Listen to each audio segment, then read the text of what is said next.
होने की बात कहकर अध्यक्ष तो बना देते हैं, लेकिन जब नए संसद भवन का शिलान्यास करना था तब रामनाथ कोविंद जी को कैसा सम्मान दिया गया आप सबके साथ, उनको किस तरह से अपमानित किया, किस तरह से नए संसद भवन का उद्घाटन उनसे नहीं करवाया।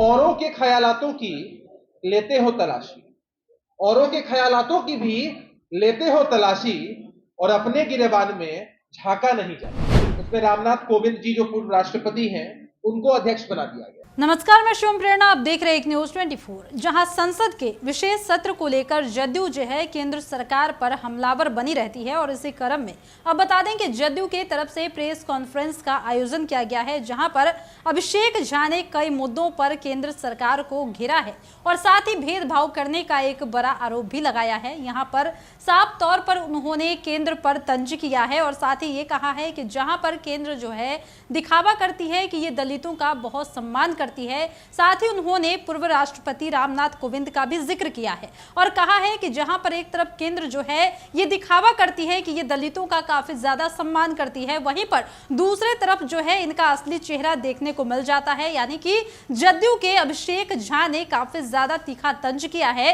केंद्र सरकार पर। उन्होंने क्या कुछ कहा है, पहले वो सुनिए। लेकिन अगर तुलना करना चाहें अन्य देशों से तो ब्रिटेन में जो वहां की संसद है वो लगभग प्रतिवर्ष 150 दिन काम करती है, अमेरिका में 150 दिन काम करती है, लेकिन अगर पिछले वर्ष की बात करें तो महज 56 दिन ही संसद चल पाया है।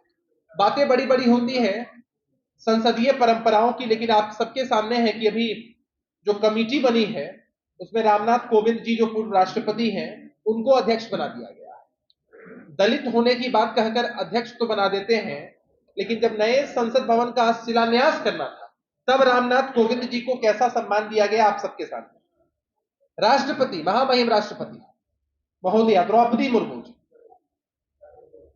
उनको किस तरह से अपमानित किया, किस तरह से नए संसद भवन का उद्घाटन उनसे नहीं करवाया और इसका बदला तो हमारे आदिवासी भाइयों ने कर्नाटक के चुनाव में लगभग 60 सीटों पर इनको बुरी तरह से हरा कर लिया है। तो भारतीय जनता पार्टी की स्थिति कुछ इसी तरह है कि औरों के ख्यालातों की लेते हो तलाशी, औरों के ख्यालातों की भी लेते हो तलाशी और अपने गिरेबान में झांका नहीं जाता।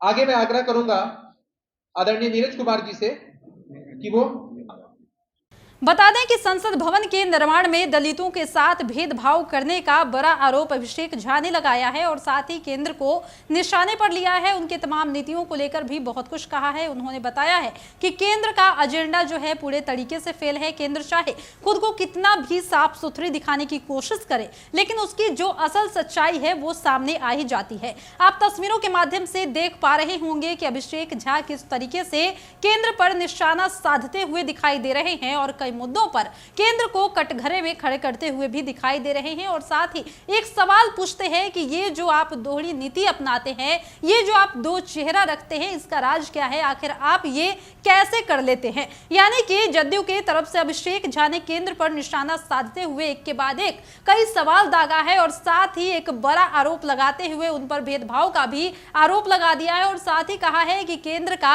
असली चेहरा यही है जो कि केंद्र दिखाने की कोशिश नहीं करती है, छुपाती है, लेकिन फिर भी दिख ही जाता है। फिलहाल इस वक्त की खबर में इतना ही, और भी ऐसे ही तमाम वीडियो अपडेट्स के लिए बने रहिए हमारे साथ और देखते रहिए हमारा चैनल एक न्यूज 24। हमारे चैनल को लाइक कीजिए, सब्सक्राइब कीजिए, कमेंट कीजिए। हमारे वीडियोज पसंद आते हैं तो शेयर जरूर कीजिए।